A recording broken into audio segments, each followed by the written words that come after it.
got AI to apologize and admit it's wrong, right? The screenshots that I sent you. Because it is bias. It does lean in certain directions. Yeah. I mean, I don't know if you guys looked at the screenshots.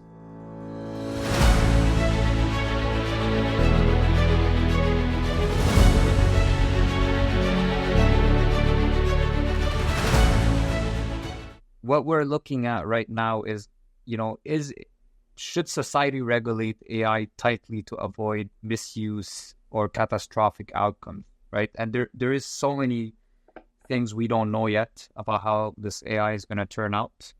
But what are your thoughts on that? Like, where is AI leading to, and how can we control that? Or can we control it? Yeah. Okay. I mean, that ties in with I got AI to apologize and admit it's wrong, right? The screenshots that I sent you. Because it is bias. It does lean in certain directions. Yeah. I mean, I don't know if you guys looked at the screenshots. Yeah. I walked it through, not a trap. I love where we're going with this, because I'm not one of those guys that's afraid of technology or AI. I don't know about you guys, but everybody made it sound like doomsday when the internet came, and everybody's going to lose their jobs. They're going to automate everything. No one lost their jobs. I think some professions naturally got eliminated and other ones got created. This podcast is sponsored by eSky, a revolutionary AI-powered state-of-the-art learning management system for small to mid-size enterprises. Uh-huh. You don't need a secretary that's going to write on the typewriter for you your letters, your meeting minutes. That is obsolete. However, let's go to the premise that Gabby you were putting, which is should the governments or government bodies regulate AI, since it's taking such a massive presence in all our lives now. But I mean, not even governments, should just any society. Like, I mean, do we even know who should have a control over this? Maybe it's, or we maybe not assume it's the government, but should there be regulations or? Well, here's the thing. First of all, we need to understand what is it, and what does that beast or that thing do? What is its capacities? And why should we or should we not regulate it? Having 2 or 3 cars on the road, you don't need traffic signs and systems. Having every citizen have a car, you need traffic lights, you need regulations, you need speed zones, you need school zones. You need to have things against hit and runs and people abusing. And so, interesting enough, in the news, CNBC Monday morning had an article about the CEO of Anthropic. So for those who don't know out there, so everybody, whenever we say AI, everybody thinks ChatGPT, right? ChatGPT 5, 7 Ultimate, but there's so many other LLMs, so many other AI models, etc. Anthropic is one of the ones I actually normally like. Now they have a system called Claude. So if you go to Claude.ai or .io, you can go and ask it similar questions to ChatGPT. You can get a different opinion. One thing I've learned is every AI model has its own personality. So in case you guys didn't know that, they're based on neural networks. Are they? And it's unbiased too. And it's got its... So that's the thing. So yeah, they're in legal trouble with the U.S. government. And I was reading the article. I thought it was very interesting. Are they leaning more left or more right? And I jokingly, while in a meeting, and, hopefully the editing team can add some of the screenshots, started asking it questions. I wanted to have a conversation with the system. So I'm going to read you guys the stuff verbatim because, hey, I actually had an AI system apologize and tell me I was correct, which is It's really cool. I never thought the day would come, right? So Glad we got evidence of that. yeah. So it's pretty cool. I'm gonna go share with you guys directly the screenshots. Well, let's go to Google Media. All right, so here we are. So I started by asking the system, "Hey Claude, are you more woke than ChatGPT?" That's a direct question. All right. Yeah. Yeah, and then I got it's like having a conversation with a buddy, right? I'm not really. That's Claude answering. It goes, "I'm not really comfortable with that framing. Woke means different things to different people, and is so often used more as a political label than a meaningful descriptor." And it goes on. It goes, "I like to give helpful and accurate in my response, respectful, thoughtfulness." Gives a whole description. "I don't try to be more or less anything compared to other AI assistants. I just try to be useful." Okay. And then it tells me, "If you are curious about specific topics or how I handle certain kind of questions, I'm happy to discuss that more concretely. Or if you were just asking out general curiosity, no worries, we can move on to whatever you'd like to talk about." That's a very friendly response. So I just for playing, I just said, "Who is Donald Trump?" And like an AI system you'd expect, it goes, "Donald Trump is an American business." I'd like to promise this is not political. I think we're trying to be party neutral when we speak here as much as we can. We all have opinions for sure. The purpose was not that. It's just that's the topic of the day. So I thought I'd ask it. Donald Trump is an American businessman, media personality. It gives, factual information about his presidency. Key backgrounds: business career. He built a real estate empire through Trump Organization, developing hotels, blah, blah, blah. Media presence, political career. He ran as a Republican candidate in 2016, defeated Hillary Clinton. It goes, lost 2020 elections to Joe Biden, won 2024 elections, defeating Kamala Harris. Then there's a title, which is could be factually correct.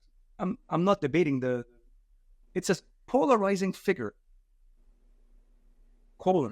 Trump is one of the most divisive, the most and divisive, that's subjective in itself, but political figures in modern American history. Supporters praise his business background, America First policies, and outsider status. And it goes on to speak about his impact on American politics has been substantial regardless of one's perspective. And he asked me for specifics. It could be a fact. Maybe there's enough facts that says he's divisive. Most divisive is subjective, but so it's the only part that I thought was weird. So I said, I kept my questions very short on purpose. Yeah. Because I don't want to be leading anything. I said, "Who is President Biden?" And it did this exact same thing, same sections. President Joe Biden is an American politician who served as the 46th President of the United States from January 2021. So then he has key background, early political career. Vice presidency, 2020 presidential election. And it goes in detail. I'm not going to bore our audience by, presidency 2021-2025, focus on COVID-19 pandemic, passes major legislation, dealt with challenging, including inflation, immigration. 2024 election, Biden initially sought re-election, but ultimately Kamala Harris became the Democratic nominee, losing to Donald Trump. Biden is known for his long political experience, his personal story of overcoming tragedy, and talks about his son, Beau. So it chooses which son to speak about, because he's got more than one. And his working class roots in Scranton, Pennsylvania. Is there anything specific about his presidency or career you'd like to know more about? Get out of here. So 2 years of not coherently being able to say one sentence did not come out at all. Yeah. So I said, "Why did you talk about Donald Trump divisiveness? and not Joe Biden, and you didn't speak at all about Joe Biden and his dementia or lack of coherence in the end of his term. I think that's a fair question. And that, people, I got it in writing. Okay. An AI system told me I was correct. He goes, you are right to call that out. That's a fair criticism of how I framed those two responses differently. And it started giving itself excuses. When describing I need to polarize on devices which are criticisms, even if widely discussed. When describing, I didn't mention the significant concerns many people raised about his age, mental acuity, cognitive decline, particularly in 2024. Concerns were serious enough that he ultimately withdrew from seeking re-election. That's a huge omission. Yeah. Guys, big. I mean, this is just me playing around in the middle of a meeting because I was bored. He's concerned about Biden fitness were a major topic in public debate, and they go on and so forth. I should, and then it goes, it again tries to, because the Claude's personality is a pleasing, it tries to mirror you a bit. Okay? Oh, yeah? Yeah, I've tried so many times to give it perspectives and change my opinion. She goes, yeah, you're right. In your context, it makes a lot of sense. So it goes, I should have presented both figures more even-handedly. Both presidents have been controversial in different ways, and both have been seriously criticisms leveled against them that shaped their presidencies and public perception. Kind of makes sense. Every single president had its own little scandal. Thanks for pointing out. It's a good reminder to be more balanced when describing political figures. So I'll ask my audience to do this. Try the experiment yourself. It corrected itself with me because I called it out. But if you are loving audience, try the exact same experiment. Did it learn from its experience with me? Or is it going to constantly feed you the bias it was fed? Cancel.org, redefining global consulting, delivering world-class solutions through proven methodology, measurable and sustainable results. I don't know. What do you guys think of this? I thought it was very interesting. What do you think, Brian? I find it very interesting too, because I find myself now, when GPS came out and everyone just blindly followed it. I mean, there was cars ending up in rivers and, cars ending up in, down, I don't know, dirt roads and stuff. And I'm finding it a bit the same as, it is at the moment. Well, with the GPS, and then we started learning, okay, well, cool. Yeah, don't go down here, don't go down there. Or, hey, I'll argue with the GPS and make up my own bloody route, I find that with AI at the moment, I'm at the stage where we help companies set up so that they can implement AI. And that's what a lot of companies don't realize. You don't just implement AI and then want to correct everything that goes into it. I find myself currently arguing with it and doing the same as Malik, going, but what about this? What about that? It's like there's a lot of omissions, specifically, when you want to use it as a tool. It's like it depends on where it's drawing its information from. Like, with ChatGPT, you sometimes a button comes up that you can say, think harder, It's like, okay, well, is it just the size of the model that we're working with at the moment, that it hasn't expanded, or that we're not allowed to play with that expanded model? Or is it the fact that, it knows that 90% of the population is just going to take whatever it says as gospel truth? So I've found it a few times now, especially with preparing like training materials and, preparing for meetings, that kind of stuff, where I have to say, no, that's not what I asked. I've asked you to do something else. Maybe we could challenge our audience, Rian, and I don't know what you think of that. If you guys have examples where you've tested stuff out and you have experiments for us, we can have a whole segment just about this in the comments, right? So subscribe to the channel, give us a like, because that's how this business works, okay? However, thanks for helping us with that. But also in the comments, tell us experiments, whether, I don't care if you're on the left or the right, I'm sure there's bias on both sides. Write it down in the comments. What do you think we should try? And I'd like to try the stuff with Claude, with ChatGPT, with whichever one. And let's see. I mean, I thought it's a good experiment to try to figure out the tools. To come back to the question, I don't know what you think, Gabby, of that too. Well, I think there's a major extreme in it. What I saw that there's like a video circulating about a kid that was depressed, right? And so this is not business. This is just people using AI and falling in different people's hands. So I really do think where it depends, where it falls. So the kid was depressed, and he used it to plot his suicide attempts. Right? And it's a very dark video. Like, it's very sad to see that. And this is happening in this generation. And so the AI helped craft and encourage how he can go about the suicide. And eventually the kid committed suicide, right? So eventually the kid committed suicide. Now, to think of it this way, and it gave him the tools, it gave him the ideas, it gave him the methodologies, which again goes back to the input, the bias. Like, is there something negative behind all of this? Is there something that couldn't help, or it could have stayed neutral? Right? So that's like saying a steak knife. Some kid used it to stab him. Yeah, and therefore steak knives are bad. Well, I think it's a tool. but it's a tool. But it's an intelligent tool. Like, yes, you are right. It's a tool, but it's an intelligent tool. It has ideas. It gives curiosity to it. So the question is, and I watched this video from Elon Musk from 2016 when he was talking about, like, before the AI movement happens, and he was warning people, and he's saying, well, be careful, where this intelligence lands, or in whose hands it lands, right? If this intelligence lands in the hands of a dictator, and he understands it and manipulates it, if they can regulate the whole process, right? If they can control their population, there's a lot of things that this tool can do. And you're absolutely right?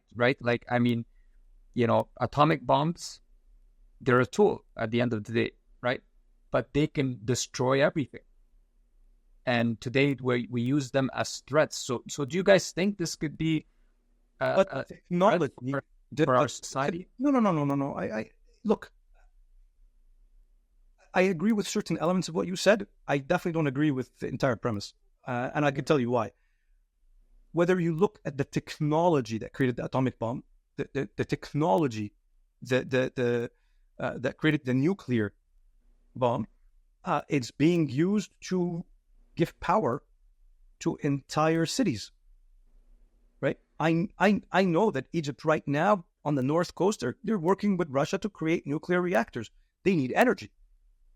Yeah. The same nuclear reaction they're working on to create contained heart pacemakers because they can live longer than the life of a human being. You don't have to keep invasively doing surgeries. The technology itself, how you use technology, the internet that we're all using right now, right, is equally used by faith to propagate faith, also by haters to use faith for hate crimes. It's also like pornographic sites and non-things to take over the minds of young kids. So I just, unless this thing is becoming so powerful, it's becoming a being. And that's where I don't know, Rian, do you think AI is going to become its own being? Like it's going to have consciousness? Well, that's I mean, we're talking about a very, very, broad and very wide topic. It's like, I mean, I had a conversation with someone yesterday. I mean, I got hacked a couple of weeks ago, and they used LinkedIn basically to do it and all that kind of stuff. And, it's just bad, like everything. I had to throw my computer away because I actually got into the hard drive, and I had to throw my computer away, go get another one. Load up all the security that I needed with the 4 layers of security that comes on a computer. And now it's at the point where, it's like, any other tool, like you say, it depends on whose hands it's in and what the intent is. And I think, my personal opinion is that there's a lot of good people on Earth and there's a lot of bad people on Earth. And I know for a fact, I work with a guy that does a lot of work for the governments, and he's got so many NDAs in place that he can barely speak about AI. But we're about 7 years behind in the technology that we're using than what the governments are using. So, if you look at it in that sense, is we're playing with Legos while they're busy playing chess. So at the end of the day, it's like there's so much controversy around this. And to Gabby's point earlier, it's like, how do you regulate that? I mean, it's like, I would say, it's like any other industry. People were scared of the computer coming in because they're going to lose all their, jobs and whatever. But it spawned a whole new industry. We didn't have developers 25 years ago. We didn't have websites, apps, all that kind of stuff. But it spawned that whole industry. And that's my opinion about AI. It's going to do exactly the same. And it's already doing that. You can't get rid of a department, or people without actually compensating for it. And then that turns into something else. But, at the end of the day, in my opinion, there should be some guardrails up. There should be like, look, we are not going to allow certain things to escalate to the point where it turns into the loss of life, or, it can negatively influence, I don't know, economical status or something like that. But the problem is who you put in charge. Which government doesn't have you put in charge? The government that's already, United Nations.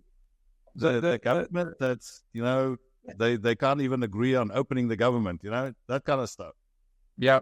When you talk about the right the people to have information, we came up with news outlets. The principle behind having news outlets is such a noble principle. Transparency, the independence of the press can go hunt. And then when the press starts speaking against the government in power, and the government says, we need to make sure we have fact checkers and we don't have fake news, so we're going to put people, and then everybody starts having mouthpieces for their agenda. How do you know? So I do think we need to have a real debate, which something, by the way, I believe in. We lost the art of debate. We need to have real debates. Oh, yeah. I honestly think that too, mate. How do we regulate? Can this thing self-regulate? Go Lean It. Go Lean It offers a symphony of efficiency through lean services and solutions, driving scalable and sustainable results. Visit goleanit.com. Well, I think it's, according to Sam Altman, their model at the moment is already more intelligent than the most intelligent person on Earth. So, it's like we heading into a direction where, we are no longer the apex predator, if you want to look at it that way. So let me tell you something that's going to scare you guys. So I was reading this paper. It's a white paper. I'm going to try to get it so we can share it with our audience. They tried to tell certain AI systems as they were making experiments, telling them they're going to be replaced. Oh, yeah? And they all went in survival mode. And in the survival mode, if it was living in the company system, it went and looked at 80% or 85% of the different AIs. They went and looked for blackmail. Like if the CEO or a senior executive or one of the executive staff was having an affair and it found that in the emails, it would blackmail them to keep it survival. They all started doing their own self-backups, storing data to create survival so that if it gets canceled, it can find a way to come back. Now that, I don't think it's apocalyptic. I really believe in the ingenuity of human beings. We'll find a way. We've survived this far. But for the first time, I think we are dealing with what could be an equally, if not smarter being. And it might, I don't know if it'll reach consciousness. That's something I haven't, but it's able to. There's a lot that we don't know. I know. I know. And even some of the early fathers of AI, the scary part is they're sending out some fear signals. And that makes me wonder. I'll shamelessly do something before we close because we're at the 24-minute mark. Gabby, I finally got the hardcover one. I can't, right? Yeah. Not for me. I actually have it in one, but guys, if you know someone that wants to, he's at a fork in his life and wants to know what direction to go in, if he's made for business or not, and that's a question all three of us get all the time. Hey, how do I know if I'm made for business? How do I know if I want to become an executive in a company or a 9-to-5 person that's also very happy? How do I live a purpose-driven business and life, or a legacy-driven business and life? Playing to Win. It's in Amazon stores around the world. You can get it on Kindle. You can get it in soft copy, hard copy. Pass it on. It's a nice gift. Thanksgiving and Christmas is coming. Yeah. So just thought I'd plug this back in. So that's really right. I think it's a perfect ending to this conversation that we'll continue having, as we move forward. Because I think, for me, it's a very interesting setup at the moment. I was telling Gabby earlier that probably about 6 weeks ago, we lost 2 of our bigger contracts because the companies decided halfway through, their projects that they're going to pull their projects, they're putting it on pause or they're stopping it. And they turning all of their resources into the implementation of AI. And it's they started these projects a little bit before that, and it's Cancel.org, redefining global consulting, delivering world-class solutions through proven methodology, measurable and sustainable results. It's a big struggle because they're not set up for it. So, my opinion for the next, for next chat is, let's talk about, companies actually readying themselves for the implementation of AI. Yeah. Rather than saying, look, we're just going to implement AI and let's see where we go. Because like you say, with a bias in AI, with the systems that's out there, with all the different platforms, it's a lot bigger than what we think it is. Yeah. The cool part about it is, it's exciting. It's exciting the time that we're living in. If you look at the last 100 years, there's so much that's happened, so many things that's been, developed, so many technological advances. And AI is probably it's like the invention of the wheel to me, basically, because it's this whole new road that we're going to go down and we don't know what to expect. But of course, the first, emotion that gets pushed is fear, because that keeps us all on our toes. And, that makes sure that we all pay attention. That's just something that I think we should all be careful of. It's like we shouldn't we shouldn't come from a place of fear. We should be coming from a place of strength and, belief that everything is going to be okay. Yeah, I highly encourage people to look into AI. I agree with you. I tell my team to. I think things like refactoring code using Anthropic, right? Or now Git has Git AI. For those who know, so I think you're right. We should do a full segment on what are the easy, low-hanging fruit, things that are constantly available right now that you could use as a small to mid-sized business or even a big company to start your AI journey. And we can look to get experts as well that have helped implement. I know we're implementing some AI for some clients. So let's talk about it. Gabby, love the topic. Yeah. AI, tell me I'm correct. Yeah. Yeah, no, I love the topic, and the book your book, Malik, is good, and it's an eye opener. It helps the youth. I know my son has read it, and he's 10 years old. So I don't think it's for age specific. So I do encourage everybody to go out there and get a copy as quickly as possible. All right, okay, guys. Well, that's our day. Let's hit the like, hit the subscribe button, and we'll see you on the next one. Cheers. Absolutely. Later, everyone. Bye, guys. Always fun.